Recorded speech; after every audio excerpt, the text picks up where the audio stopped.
I never thought I would become the kind of person who checks security camera footage obsessively. But here, I was at 3 in the morning, rewinding the same clip for the 15th time, watching a middle-aged woman in a purple cardigan casually stroll into my garage and wheel out my brand new Honda lawn mower like she owned the place. The clarity of the footage was almost insulting, her face perfectly visible under my LED garage lights, her expression one of absolute entitlement as she looked directly at the camera before continuing on her theft.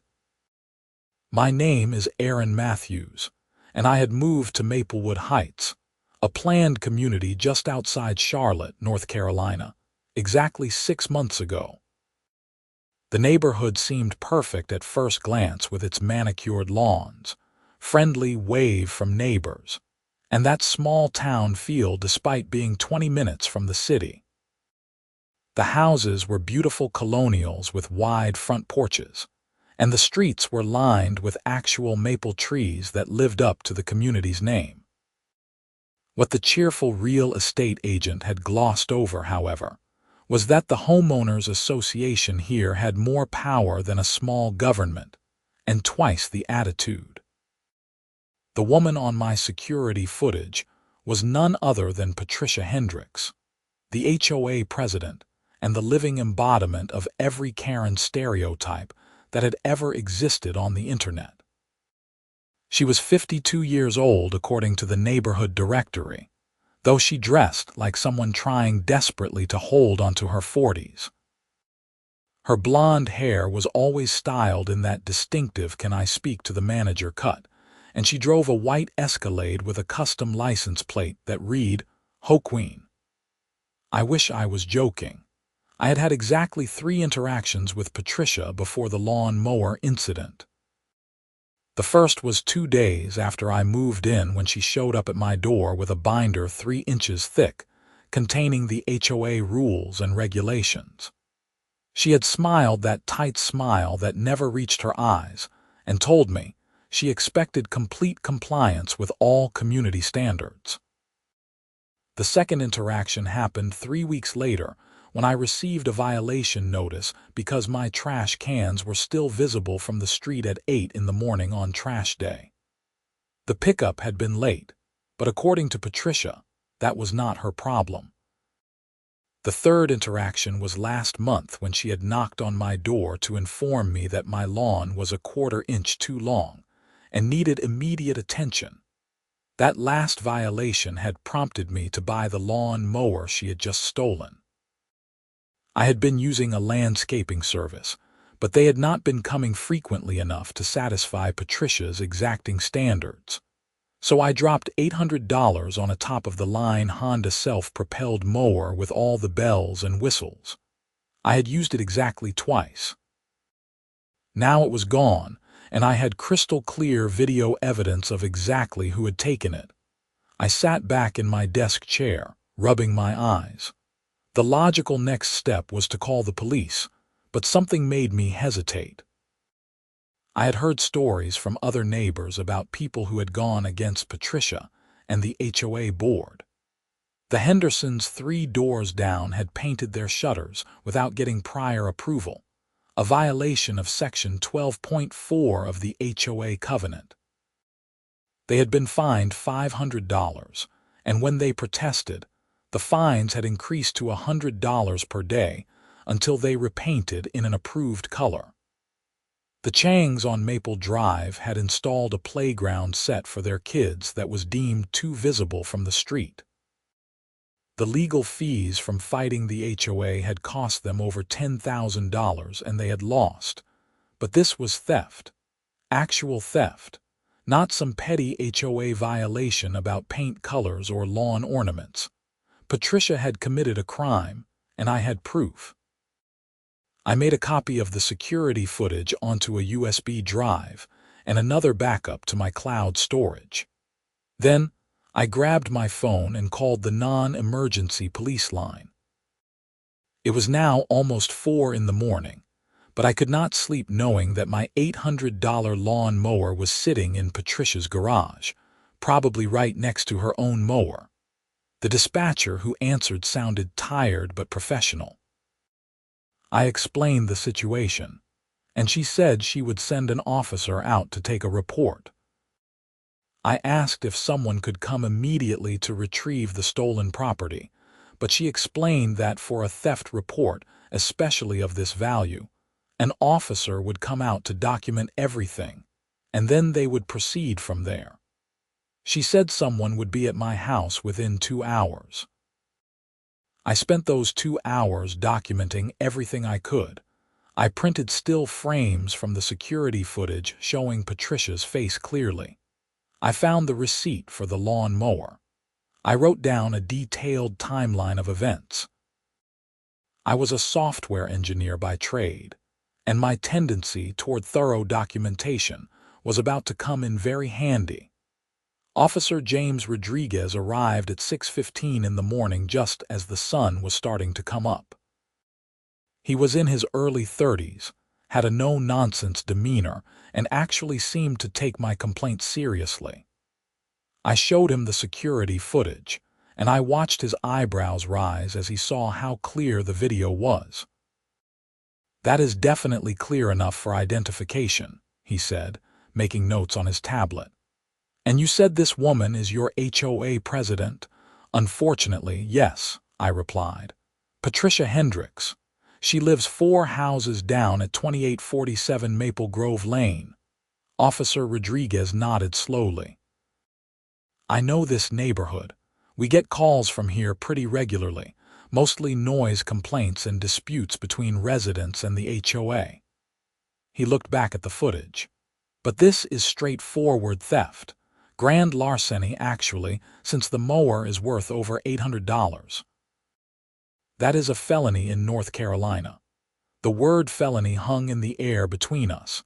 I had known theft was illegal, obviously, but hearing it classified as a felony made the situation feel more serious. "What happens next?" I asked. "I will take your statement and a copy of this footage. Then I will need to speak with Miss Hendricks. Given the clear evidence, we will likely recover your property today and move forward with charges." He paused. "I have to ask, is there any possibility this could be a misunderstanding? Any reason she might have thought she had permission to take your mower?" I shook my head firmly. "None. We are not friendly. She has written me up for violations multiple times. We have never had a conversation that lasted more than 5 minutes, and I have certainly never offered to lend her my lawn equipment." Officer Rodriguez continued taking my statement, having me walk through the entire timeline. I had last seen the mower in my garage at approximately 7 p.m. the previous evening when I had gotten home from work. I had not gone into the garage after that. My security camera system was motion activated, and the footage showed Patricia entering my property at 11:42 p.m., walking up my driveway, entering my open garage and wheeling the mower out. The whole thing took less than 3 minutes. "Your garage was open?" Officer Rodriguez asked. "Yes, I know I should keep it closed, but this is supposed to be a safe neighborhood and it was hot yesterday. I like to keep it open sometimes to air things out." I felt defensive. "But that does not give her the right to steal from me." "No, it absolutely does not," he agreed quickly. "I am not suggesting you are at fault here. I just need to document all the facts." He finished typing on his tablet. "All right, Mr. Matthews, I have everything I need. I am going to head over to Miss Hendricks' residence now. I will call you once we have made contact and recovered your property." After Officer Rodriguez left, I tried to eat breakfast, but I was too wired. I made coffee instead and stood at my front window, watching the street. I could not see Patricia's house from mine because of the curve in the road, but I kept expecting to see the flashing lights of a police car. My phone rang at 7:30. It was Officer Rodriguez. "Mr. Matthews, we have a situation here. I am at Miss Hendricks' residence. She is refusing to let me search her garage without a warrant, and she is claiming she has no knowledge of your lawn mower." I felt my jaw clench. I have video evidence of her taking it. I understand, and I showed her still images from the footage. She is claiming the video is fabricated or that it is not her in the video. She is also threatening to call her lawyer. He sounded frustrated.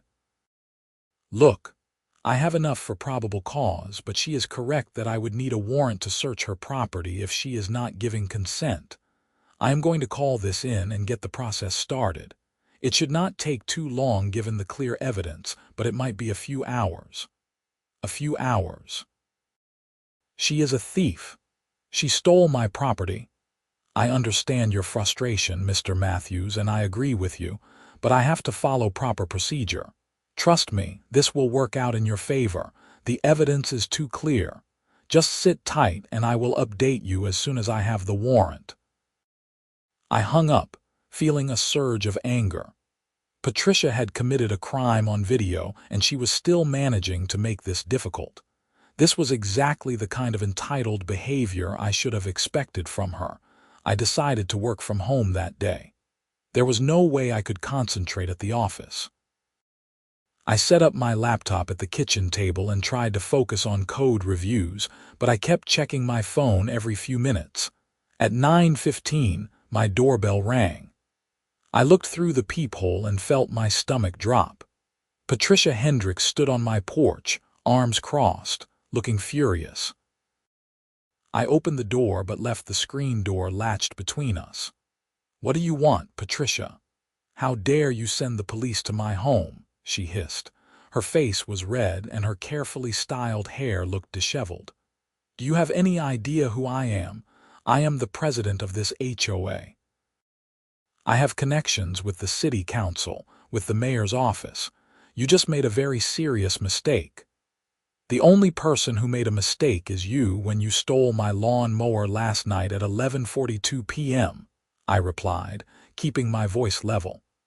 I have you on camera, Patricia. Crystal clear footage of you walking into my garage and taking my property. That video is doctored. Anyone can manipulate video these days with computers and AI nonsense." She leaned closer to the screen door. "You are going to drop these ridiculous charges, or I will make your life a living hell. I will fine you for every single tiny violation I can find. I will make sure you regret ever moving to this neighborhood. Are you really threatening me right now, after you committed a felony?" I could not believe what I was hearing. "You need to leave my property. This is not over, Aaron. Not by a long shot." She turned and walked back down my porch steps, her heels clicking aggressively against the wood. I closed the door and immediately pulled out my phone to call Officer Rodriguez back. The call went to voicemail, so I left a message explaining that Patricia had just shown up at my house to threaten me. I should have recorded the conversation, I realized too late. At 11:30, Officer Rodriguez called back. "We have the warrant. I am heading back to Miss Hendricks' property now with backup. She has already called her attorney, and this is turning into more of a production than I anticipated. Her lawyer is claiming harassment and unlawful targeting. She came to my house this morning and threatened me," I said. "Told me she would make my life hell if I did not drop the charges. Said she has connections with city officials." Officer Rodriguez sighed. "Did you record that conversation?" "No, I did not think to do it in the moment." "That is all right. Make sure you document everything she said while it is fresh in your memory. Send me an email with the details, including the exact time she showed up. If she is threatening you, that is not going to help her case." 2 hours later, Officer Rodriguez called with an update.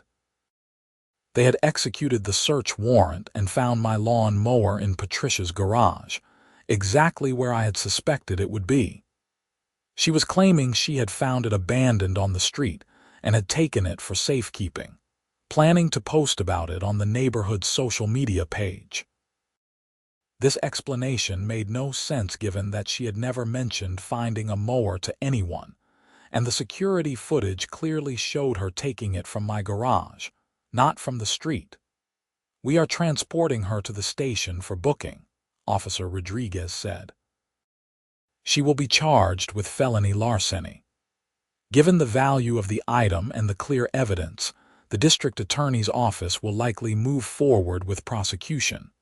"You will need to come pick up your mower from the station once it has been processed as evidence. We will need to keep it for a few days for photographs and documentation, but then you will get it back." I felt a wave of relief wash over me, followed quickly by anxiety about what would come next. Patricia had threatened me, and she was not the type of person to let something like this go. Even if she was arrested, she would make bail quickly, and then I would have to deal with the fallout. The story spread through the neighborhood faster than I could have imagined. By that evening, my phone was blowing up with messages from neighbors I barely knew. Some were supportive, saying Patricia had been abusing her power for years, and it was about time someone stood up to her. Others were critical, suggesting I had overreacted and should have just talked to Patricia directly instead of involving the police. A few people warned me that I had just made a powerful enemy. The next morning, I found a notice taped to my front door. It was from the HOA, signed by Patricia's second-in-command, a woman named Deborah Winters who served as the HOA vice president. The notice informed me that I was being fined $200 for creating a disturbance in the neighborhood by having police cars at my residence and causing a scene. It cited Section 18.7 of the HOA Covenant, which prohibited behavior that brought negative attention to the community. I read the notice 3 times, feeling my blood pressure rise with each reading. They were actually trying to fine me for reporting a crime. I took photos of the notice and immediately emailed my lawyer. I had contacted an attorney the previous afternoon after Officer Rodriguez suggested it might be wise given Patricia's threats. My attorney, Martin Chen, was a sharp guy in his 40s who specialized in property law and HOA disputes. He had laughed when I first called him, not because he thought my situation was funny, but because he said he had been waiting for someone to finally have grounds to go after Patricia Hendricks and the Maplewood Heights HOA board. They have been operating like a criminal enterprise for years, Martin had told me during our initial phone consultation. Fining people excessive amounts, selectively enforcing rules, using their position to harass residents they do not like. But they have always stayed just barely on the right side of legal, and most people could not afford to fight them. This theft, though, this is clear-cut, and if they retaliate against you for reporting a crime, that is another lawsuit waiting to happen. When I forwarded Martin the photo of the fine notice, he called me back within 20 minutes. "This is gold," he said, and I could hear the satisfaction in his voice. "They are retaliating against you for cooperating with a police investigation. That is illegal on multiple levels. Do not pay this fine. In fact, do not respond to it at all. Keep every piece of documentation they send you, save every email, record every interaction if North Carolina law allows it, which it does as a one-party consent state." "So what do?" I asked. "Right now, we wait. Patricia is going to be arraigned in the next day or 2. Let the criminal case move forward. Document any and all harassment from the HOA. And then, once we have a solid pattern of retaliation, we hit them with a civil suit for harassment, abuse of power, and intentional infliction of emotional distress. Depending on how bad their behavior gets, we might even be able to get the entire HOA board removed and the organization restructured." The arraignment happened on Thursday afternoon.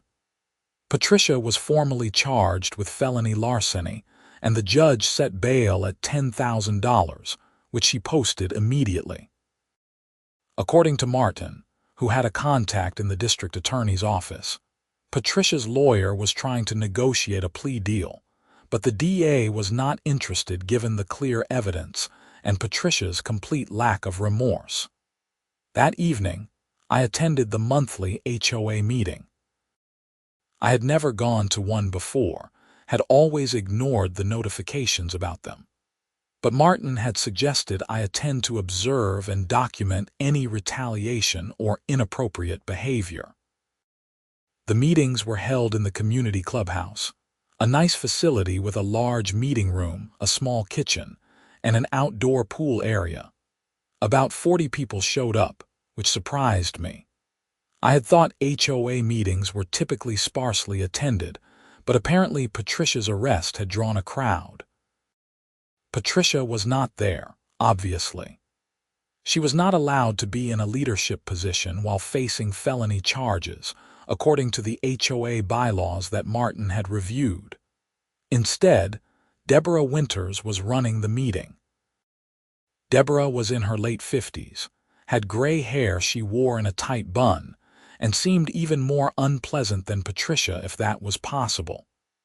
"Before we begin with regular business, I want to address the elephant in the room," Deborah said, standing at a podium at the front of the room. "As you all know, our president Patricia Hendricks is dealing with some false accusations made against her by a resident who has been in this community for less than a year." Her eyes found me in the crowd. "These baseless charges are nothing more than a vindictive attack on a woman who has dedicated years of service to this community." I felt everyone's eyes turn toward me. I kept my expression neutral, my phone recording audio in my pocket. A man I recognized from 3 streets over raised his hand. "Deborah, I have seen the security footage. It is all over the neighborhood Facebook page. Patricia very clearly took Aaron's lawn mower from his garage. How is that a false accusation?" "That video has not been authenticated," Deborah snapped. "And even if it is real, I am sure there is a reasonable explanation. Patricia has been nothing but dedicated to keeping this neighborhood beautiful and safe. By stealing from residents," another woman called out. The meeting devolved from there. About half the room seemed to support Patricia, or at least support the idea that the HOA board could do no wrong. The other half was angry, using this opportunity to air grievances about fines, violations, and what they saw as abuse of power. Deborah tried to maintain order, but the meeting turned into a shouting match. I stayed quiet, just observing and recording. At one point, Deborah tried to move forward with a vote to uphold my $200 fine for disturbing the peace. Someone pointed out that I was not even given a chance to defend myself or present my side, which was a violation of the HOA's own hearing procedures. The vote failed, but just barely. After the meeting, several neighbors approached me. An older gentleman named Frank Morrison shook my hand. "Thank you for finally standing up to these bullies," he said. "My wife and I have been dealing with their nonsense for 8 years. They fined us $3,000 2 years ago for having the wrong shade of beige on our garage door. $3,000. We had to take out a home equity loan to pay it because they threatened to put a lien on our house." A younger woman named Sarah Chen, no relation to my lawyer, told me about how the HOA had tried to ban her from parking her work van in her own driveway because it was considered a commercial vehicle. She was a mobile veterinarian, and the van had a small decal with her business name on it. "They made my life miserable for 6 months, until I finally agreed to park it at a storage facility 3 miles away. It costs me $150 a month." Story after story, people shared their experiences with Patricia and the HOA board. I realized this was not just about my stolen lawn mower. This was about years of accumulated grievances and abuse of power. Patricia's arrest had become a catalyst, a moment when people finally felt brave enough to speak up. Over the next few weeks, the situation escalated in ways I had not anticipated. Someone created a Facebook group called Maplewood Heights HOA Reform, and within days, it had over 200 members out of the neighborhood's 300 homes. People started sharing their stories publicly, documenting violations, fines, and what they believed were selective enforcement of rules. The local news picked up the story. A reporter named Jessica Vaughn from Channel 9 News contacted me for an interview. Martin advised me to do it, saying that public pressure would help both the criminal case against Patricia and any civil action we might take against the HOA. The interview aired on a Friday evening. Jessica had done her homework, interviewing multiple neighbors and documenting pattern after pattern of HOA abuse. When they showed the security footage of Patricia taking my lawn mower, it was damning. The segment was titled "HOA President Accused of Felony Theft," and it went viral locally. Patricia's attorney released a statement calling the news coverage biased and prejudicial to his client's right to a fair trial. He maintained that Patricia was innocent and that there were extenuating circumstances that would become clear in court. The following Monday, I received a certified letter from the HOA. It was a notice that I was being fined $500 for conducting an interview with the media without prior board approval, which they claimed violated the community's standards for representing the neighborhood to outsiders. The citation referenced Section 23.2 of the HOA Covenant. I immediately scanned the letter and sent it to Martin. He called me back laughing. "They are digging their own grave. This is clear retaliation, and now they are just adding to the list of violations we can sue them for. The idea that you need permission from the HOA to speak to the media is absurd and probably unconstitutional. Keep this letter, do not pay the fine, and definitely do not stop talking to reporters." But the harassment did not stop there. Over the next 2 weeks, I received violation notices for increasingly absurd things. My mailbox was supposedly 3 inches too far to the left of center in my yard. My doormat was not an approved color. The specific shade of brown was apparently not on the acceptable list. My outdoor light fixtures were casting glare that disturbed neighbors, though no neighbors had complained. Each violation came with a fine ranging from $100 to $300. I documented everything, took photos with measurements, and kept a detailed spreadsheet. Martin was building a case, and every ridiculous fine just made it stronger. The criminal case against Patricia moved slowly through the system, as these things tend to do. Her attorney tried multiple times to get the charges dismissed, arguing that the security footage was inadmissible for various technical reasons, but the judge denied every motion. The evidence was too clear, and the chain of custody was properly documented. Meanwhile, the HOA board was falling apart from within. 3 board members resigned in the wake of the scandal, not wanting to be associated with Patricia's case or the increasingly negative public attention. The neighborhood was essentially split into 2 factions: those who believed Patricia was being unfairly targeted, and that the HOA board should have unlimited power to enforce rules, and those who believed this was an opportunity to reform the system and implement better checks and balances. A petition started circulating to force a special election for the entire HOA board. According to the bylaws, if 20% of homeowners signed the petition, a special election had to be held within 60 days. The petition reached the required signatures in less than a week. Patricia's trial was scheduled for early October, about 4 months after the initial theft. Martin explained that this was actually pretty fast for a criminal trial. The district attorney's office was taking it seriously, likely because of the public attention and the clear evidence. I had to take a day off work to testify.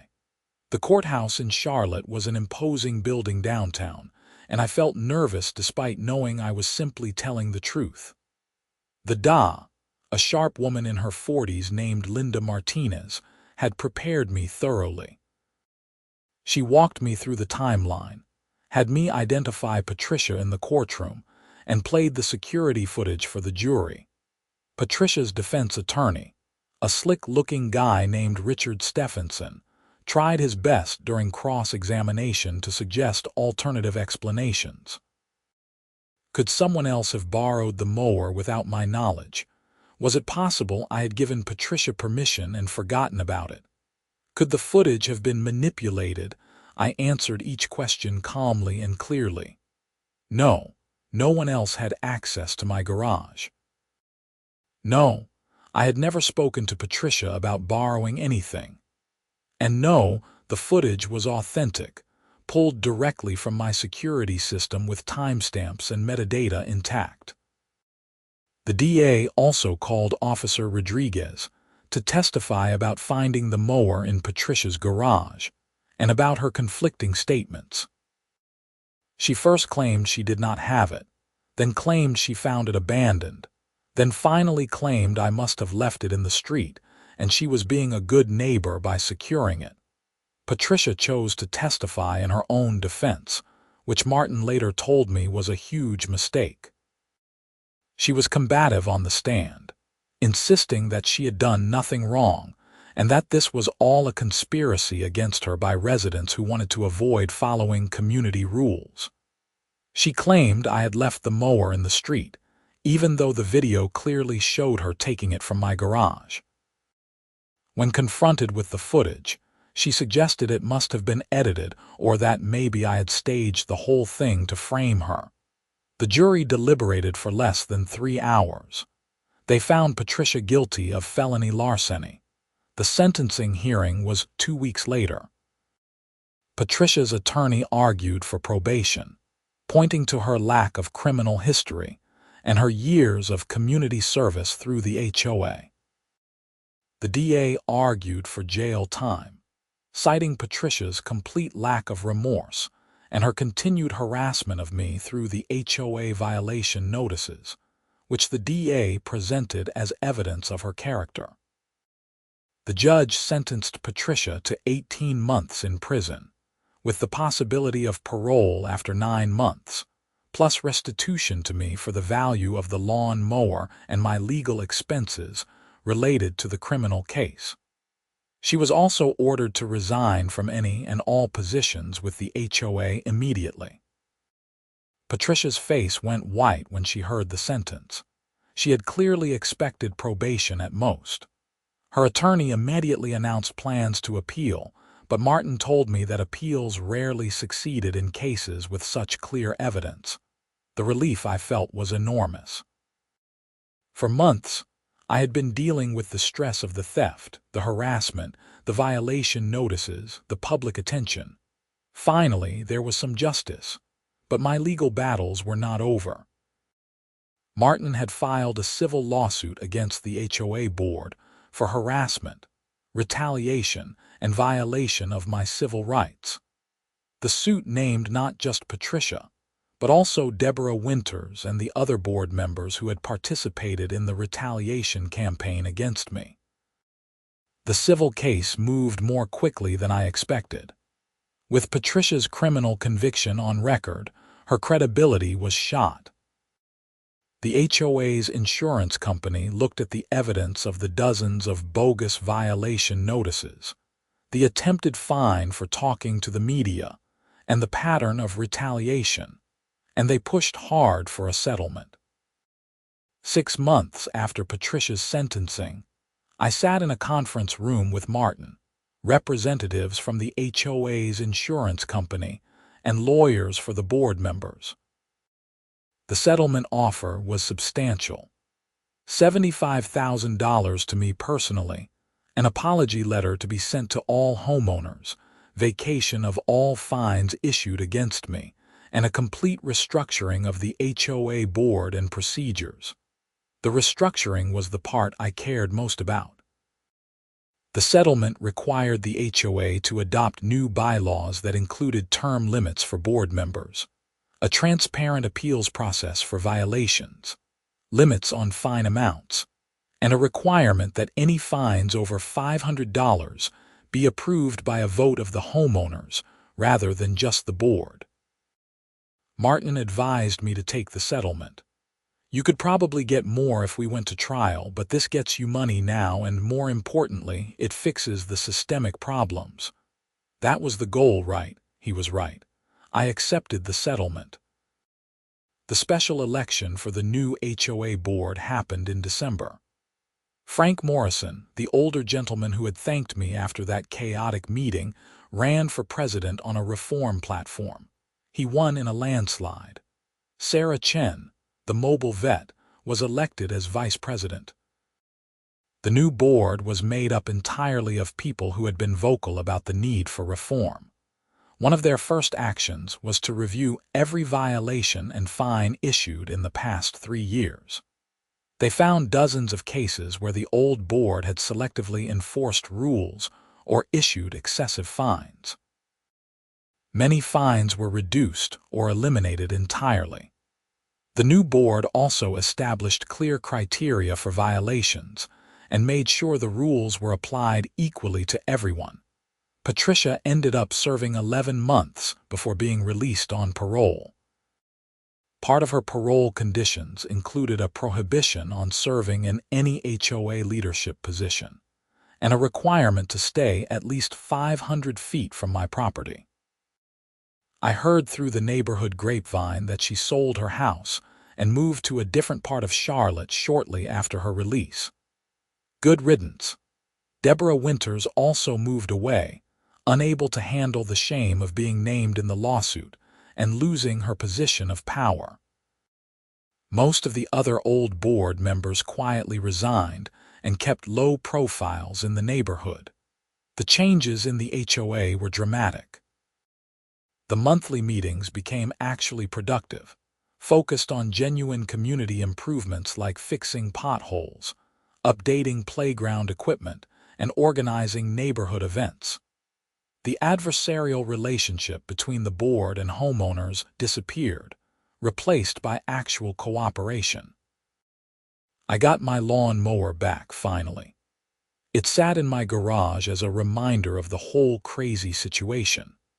Every time I used it to mow my lawn, keeping the grass at exactly the approved height, I thought about how something as simple as cutting grass had led to uncovering years of corruption and abuse. My relationship with my neighbors improved dramatically. People who had been afraid to speak up before now felt comfortable. We started having actual block parties instead of the stiff, formal community events Patricia used to organize. Kids played in the streets. People parked their cars without fear of being fined for being an inch over the line. About a year after everything was resolved, I was mowing my lawn on a Saturday morning when Frank Morrison walked over. He was in his 70s but still energetic, always working in his yard or helping neighbors with projects. "Hey Aaron, got a minute?" he asked. I shut off the mower. "Sure, what is up? The board has been talking and we want to do something for you. We know you spent a lot of time and energy fighting the old regime, and while the settlement helped, we thought you deserved some recognition." He smiled. "We voted to name the new community park after you, the Aaron Matthews Memorial Park." "Memorial? I am not dead yet," I joked, but I was touched. "And honestly, Frank, that is not necessary. I just wanted my lawn mower back." "Well, you got a lot more than that back. You got the whole neighborhood back. A lot of people were talking about selling and moving away because of how miserable Patricia made things. You standing up to her started a chain reaction that saved this community." He extended his hand. "So thank you."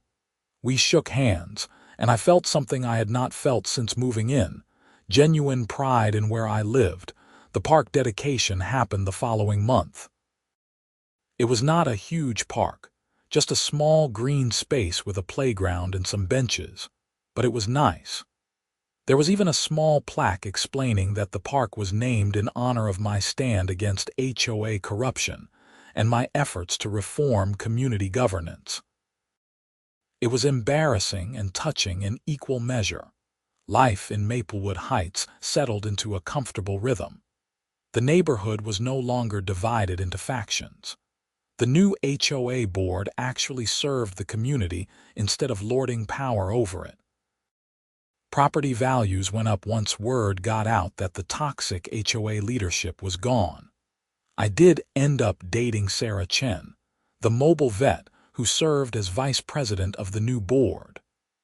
We bonded over shared experiences of HOA harassment and a mutual love of dogs. She had 2 rescue pit bulls named Peanut and Butter, and they immediately adopted me as part of their pack. Things got serious between us, and we moved in together about 18 months after the whole lawn mower incident. Her house was bigger than mine, and thankfully, she had a great garage for storing lawn equipment. The criminal justice system continued to work through Patricia's case. Her appeal was denied, as Martin had predicted. She ended up having to pay full restitution, and the felony conviction meant she struggled to find employment. I heard she was working retail somewhere, a far cry from her days as the feared HOA president. I did not take any pleasure in her downfall, but I did not feel bad about it either. She had brought it all on herself. The civil settlement money allowed me to do some things I had been putting off. I paid off my student loans, invested a good chunk, and used some to take Sarah on a trip to Hawaii. We spent a week on Maui, not thinking about HOAs or neighborhood politics or any of the drama that had consumed so much of my life. Sitting on the beach watching the sunset, Sarah turned to me and said, "You know, if you had not caught her on camera, none of this would have happened.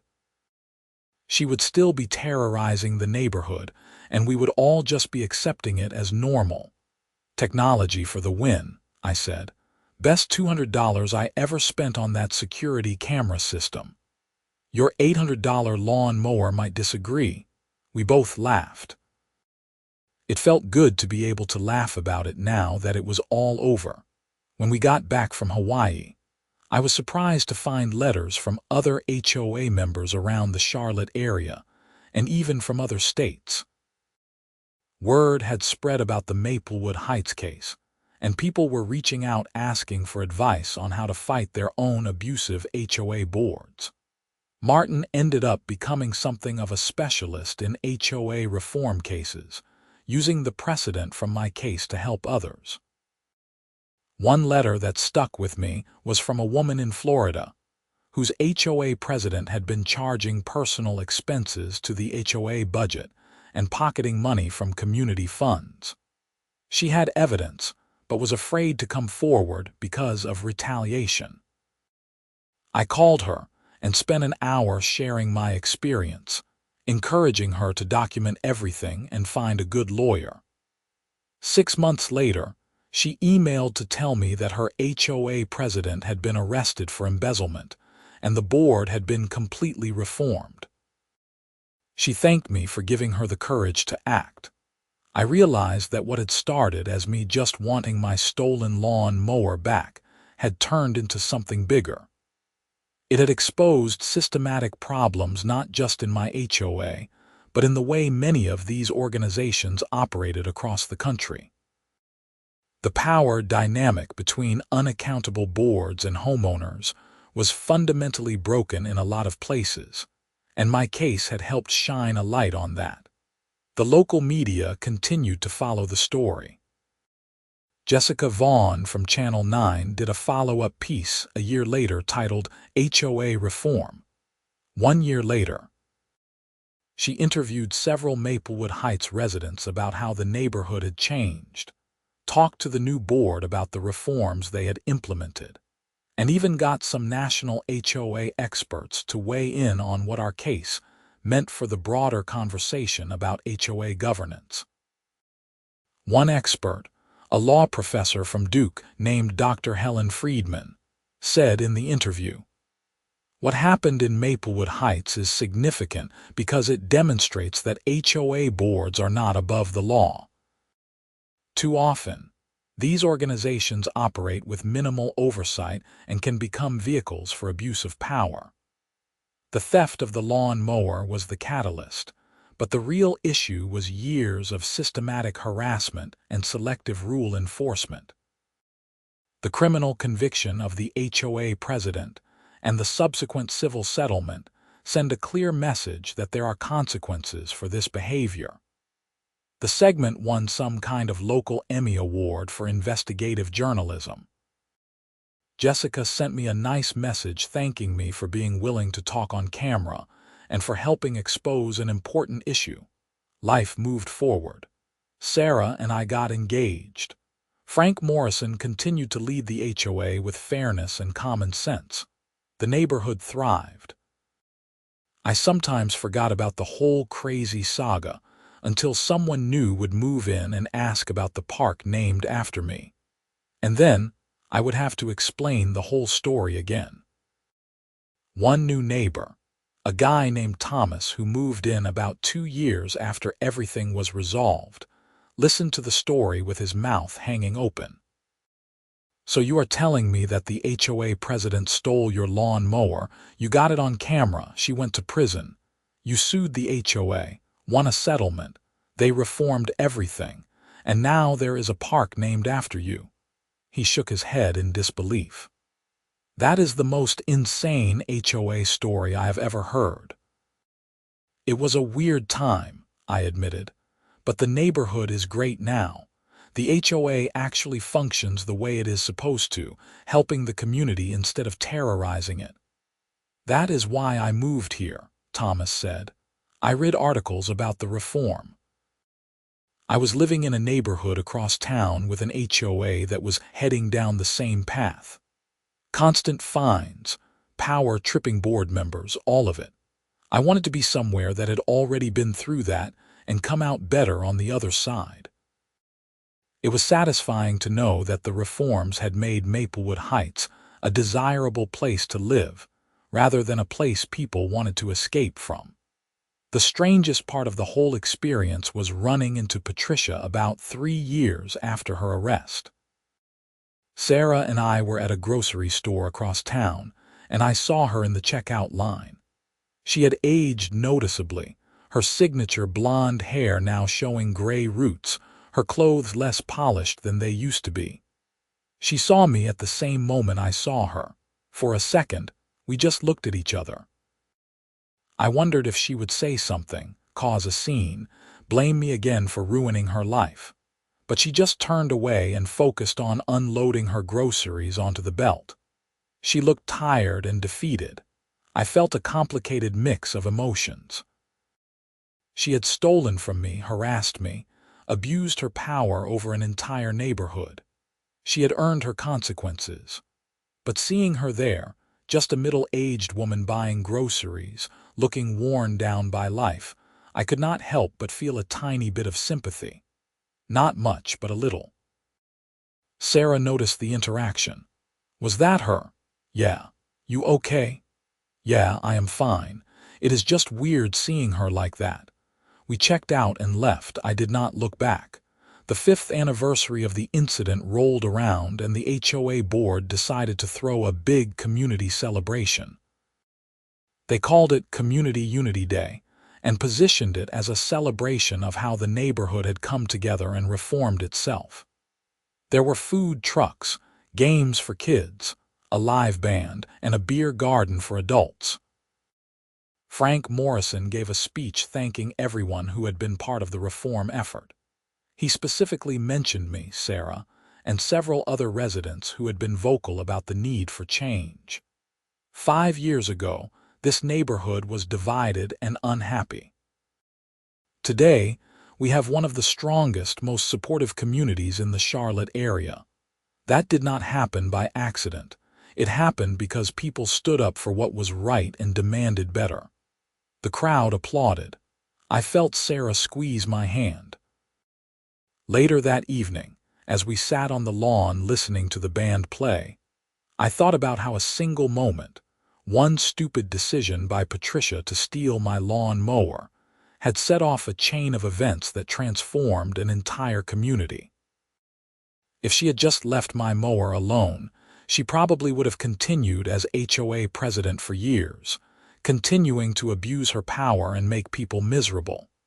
Instead, her moment of entitled theft had been her downfall and the neighborhood's salvation. "What are you thinking about?"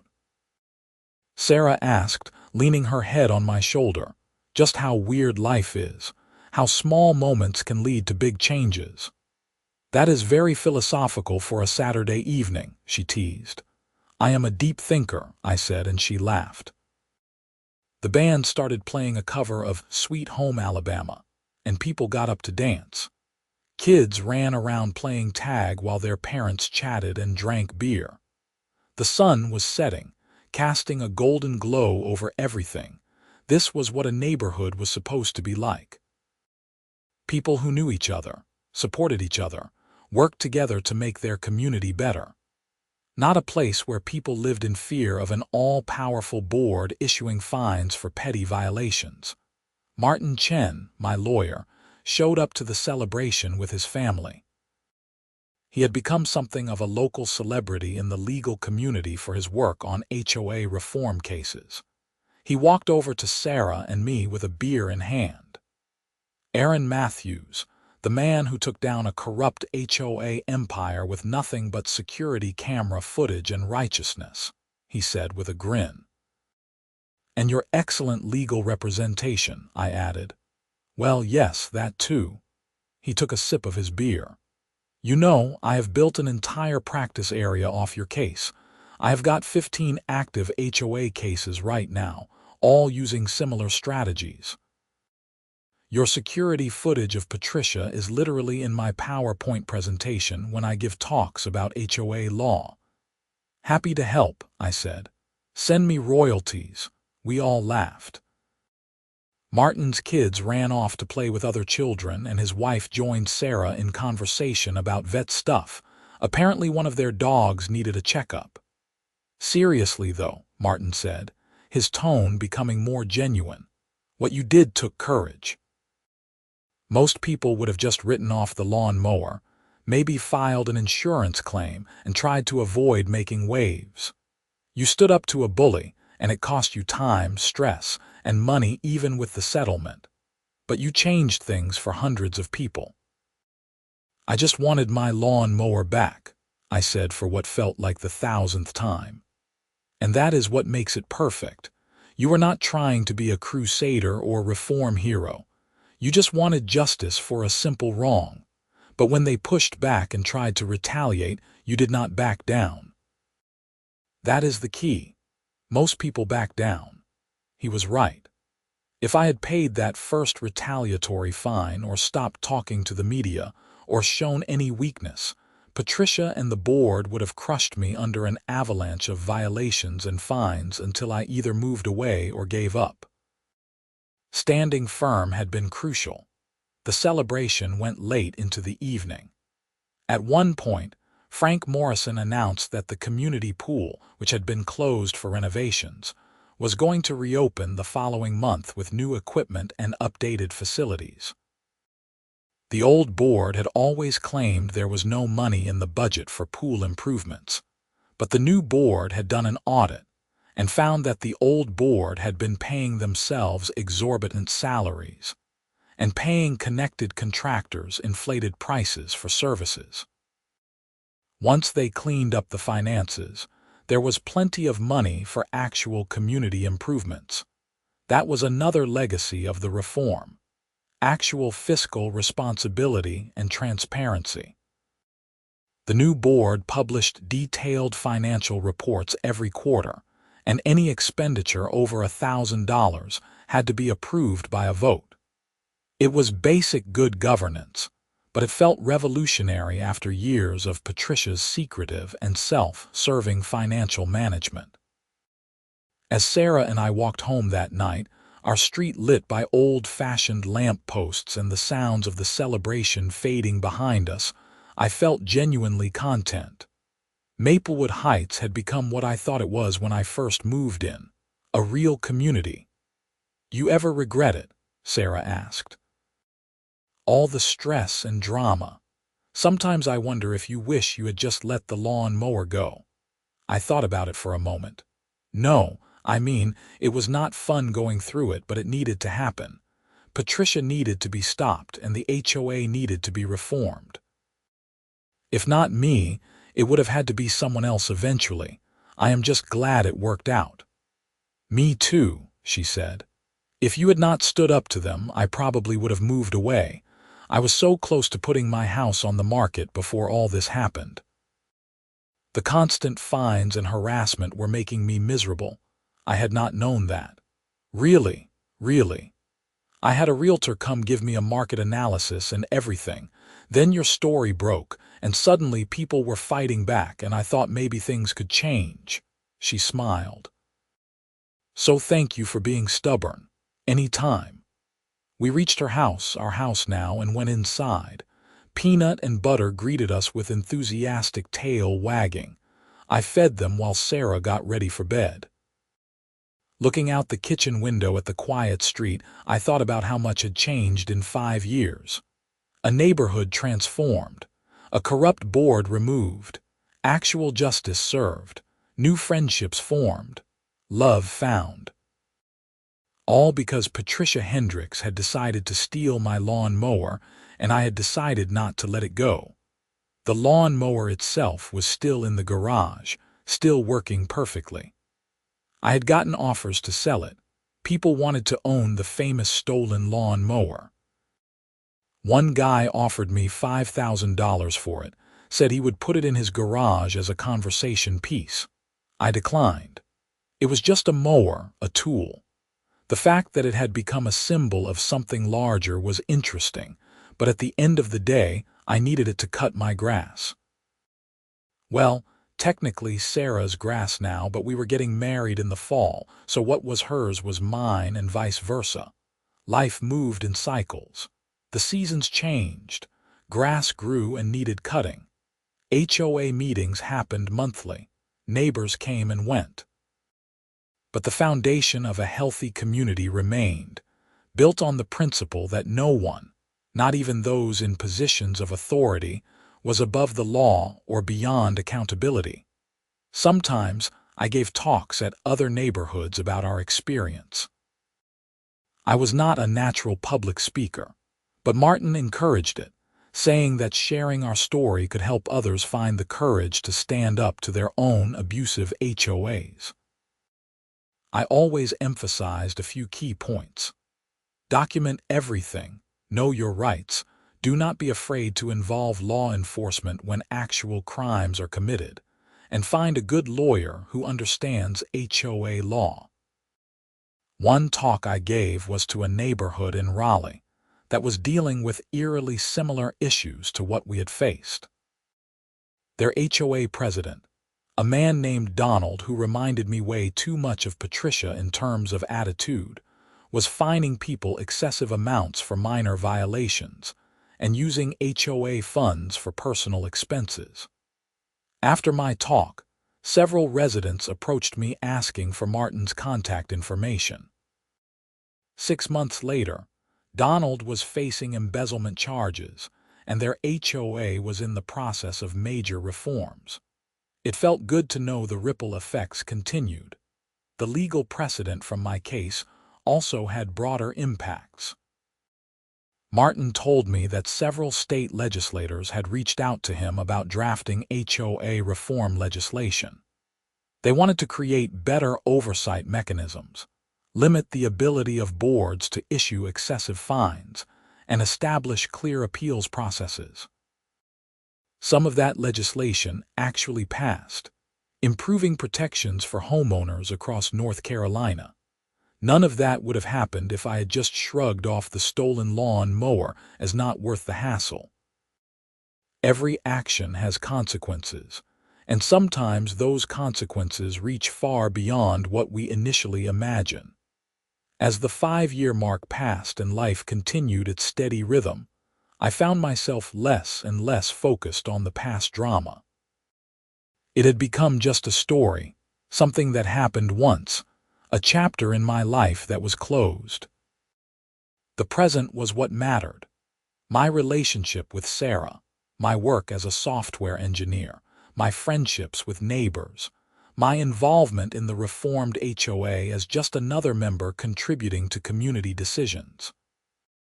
Frank Morrison ended up serving as HOA president for 3 years before stepping down, feeling that was long enough.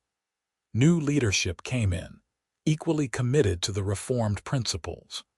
The organization was healthy and self-sustaining now, no longer dependent on any one person's oversight. On the actual 5-year anniversary of the theft, which I only remembered because Sarah mentioned it at breakfast, I went out to the garage and looked at the lawn mower. It had been well maintained, still ran great. Just a machine, nothing special about it except for the history.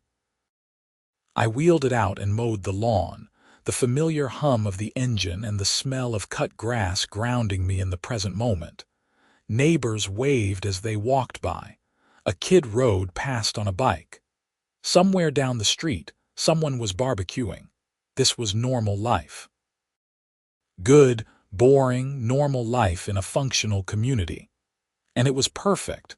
When I finished mowing and put the mower back in the garage, I took a photo of it and texted it to Martin with the caption, 5 years later, still cutting grass. He responded immediately. The lawn mower that changed a neighborhood. You should write a book. Maybe someday I would. But for now, I was content just living my life, secure in the knowledge that standing up for what was right, even over something as simple as a stolen lawn mower, had been worth every moment of stress and struggle. The sun was shining. My grass was perfectly cut to HOA-approved height, and nobody was going to fine me for anything because the HOA was now run by reasonable people who cared about community instead of control. Patricia was gone, her reign of terror over, her legacy nothing but a cautionary tale about what happens when power goes unchecked, and my lawn mower. It was right where it belonged in my garage, ready for the next time the grass needed cutting. Just a tool, doing its job, having survived an adventure neither it nor I could have predicted. Life was good in Maplewood Heights. Finally, genuinely good.